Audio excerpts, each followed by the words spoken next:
पण किती काही अहंकार असला, किती माज या सरकारच्या अंगावर चढला असला तरी तो आम्ही उतरवल्याशिवाय राहणार नाही. नमस्कार, एबीपी माझामध्ये आपलं सर्वांचं स्वागत. सीना नदीला महापूर आल्यामुळे मोठ्या प्रमाणात शेतकऱ्यांचं नुकसान झालेलं आहे. या नुकसानग्रस्त शेतकऱ्यांची पूरग्रस्त भागाची पाहणी करण्यासाठी कर्जत जामखेडचे आमदार रोहित दादा पवार या ठिकाणी आलेले आहेत. रोहित पवारांशी आपण थेट संवाद साधूया. शेतकऱ्यांच्या इथल्या नागरिकांच्या काय वेदना आहेत दादा?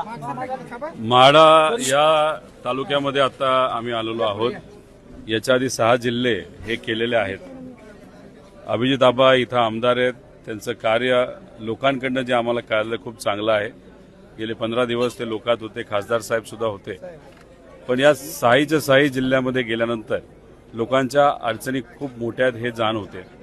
आता माढ्याबद्दल बोलायचं झालं तर इथं जी सीना नदी आहे आणि इतरही ज्या छोट्या नद्या आणि जे छोट्या मोठे नाले आहेत त्यातून जे मोठ्या प्रमाणात पाणी आलेलं आहे त्यामुळे दोन्ही